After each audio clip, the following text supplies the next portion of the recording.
காயத்ரி எங்கே உண்மையை சொல்லிடுவாங்களோன்னு சொல்லிட்டு என்ன பண்ணுறாங்க, மகா வந்து காயத்ரியை தடுத்து நிறுத்துறாங்க. காயத்ரி இங்கே பாரு, நீ எந்த உண்மையும் இப்போ சொல்லக்கூடாது. நீ வந்து மனசில் இருக்கிறது எல்லாத்தையும் இப்போ சொல்லிட்டேன்னா அதுக்கப்புறம் அக்காவுக்கு ஏதாவது ஆயிடுச்சுன்னா நான் பொறுப்பு இல்லை. உன் அம்மா வேணுமா வேணாமா நீயே முடிவு பண்ணிக்கோ அப்படின்ற மாதிரி சொல்கிறாங்க. அதை கேட்டுட்டு அழுகுறாங்க காயத்ரி.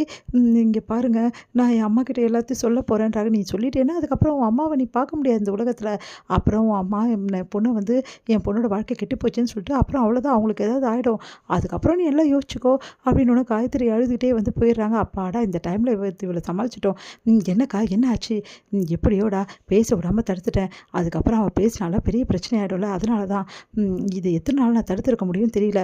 நான் சொன்ன மாதிரி நான் வந்து சொன்ன மாதிரியே நீ பக்காவாக பிளான் பண்ணி எல்லாமே ஸ்கெட்ச் பண்ணணும், புரியுதா?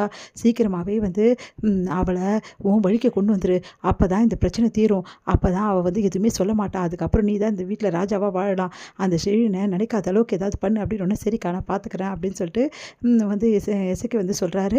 அடுத்து வந்து இங்கே என்ன பண்ணுறாரு, சிவா வந்து எல்லா இடத்துலையும் தேடி கடைசியாக வந்து கண்டுபிடிக்கிறாரு வந்து சிந்துவை பார்த்தோன்னா அலறி துடிக்கிறாரு. ஓடி போய் பார்க்குறாரு. பார்த்தா சிந்து வந்து இன்னும் வந்து மூச்சு விட்டுட்டு தான் இருக்காங்க. நல்ல காலம், சிந்துக்கு எதுவுமே ஆகலை அப்படின்னு சொல்லிட்டு அவங்கள ரொம்ப கஷ்டப்பட்டு அந்த மூச்சை மறுபடியும் எடுத்துகிட்டு வராரு.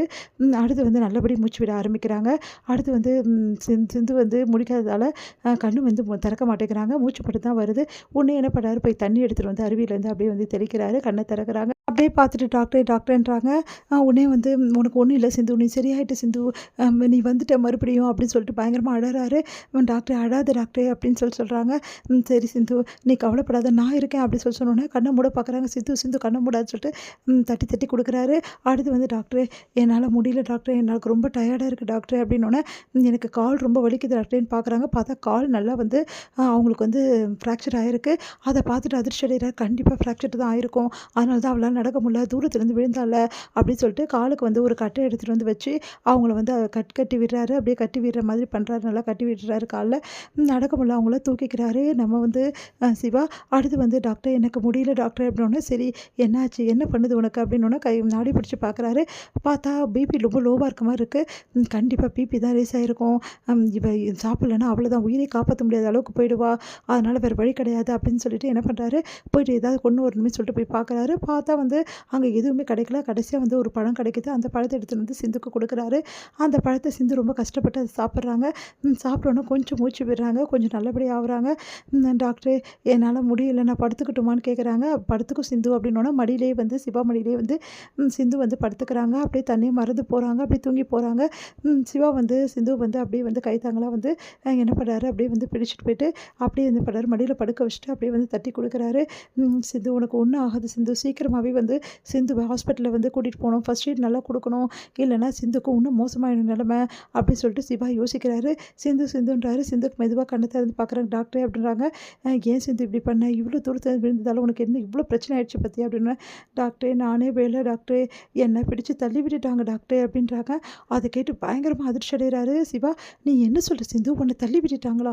ஆமாம் டாக்டர், நான் எங்கே விழுந்தேன் டாக்டர், உனக்கு தான் தெரியுமே, நான் வந்து உங்ககிட்ட விளையாட்டு தானே காட்டிகிட்டு இருந்தேன், நான் விளையாட்டாக கூட வேலை டாக்டர், என்னை பிடிச்சி அப்படியே தள்ளினாங்க, தள்ளினதால தான் விழுந்த. பொண்ணு யார் சிந்து தள்ளினது அதுதான் எனக்கு தெரியல டாக்டர், யாரோ என்னை பிடிச்சி தள்ளி விட்டுட்டாங்க, அது யாருன்னு எனக்கு தெரியல, ஆனால் எனக்கு என்னமோ ஸ்னேகா மேலே தான் சந்தேகமாக இருக்குது அப்படின்னு ஒன்று அதிர்ச்சி அடைகிறாரு.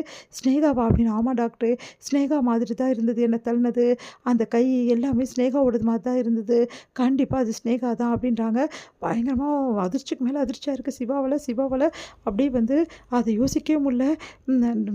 சிந்து நீ சொல்கிறது எனக்கு என்னமோ அப்படி தான் இருக்குது டாக்டர், சிந்து நீ விளையாட்டுக்கு எதுவும் சொல்லாத சிந்து, உண்மையிலே யோசனை பண்ணி சொல்கிறேன், யோசனை பண்ணி தான் டாக்டர் சொல்கிறேன் அப்படின்னோடனே அவளுக்கு இருக்குது, இதுக்கப்புறம் தான் இருக்குது, இந்த சிவா யாருன்னு அவளுக்கு நான் காட்டுறேன் அப்படின்னு சொல்லிட்டு சிவா யோசிக்கிறாரு.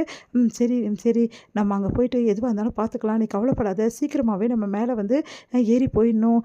இங்கே பாரு சிந்து, இங்கே எந்த உதவியுமே கிடையாது, வேறு வழியும் கிடையாது, நீயும் நானும் மட்டும்தான் இங்கே இருக்கோம், அதனால் வேறு வழி இல்லாமல் நான் சொல்கிறபடி கேட்டு கொஞ்சம் கொஞ்சமாக எப்படியாவது என் கூட வந்துட்டு சிந்து, நான் மேலே உன்னை கூட்டிகிட்டு போயிடுறேன் சிந்து அப்படின்னு சொல்கிறாரு. சரி டாக்டர்னு சொல்லிட்டு கையை பிடிக்கிறாங்க நம்ம சிந்து.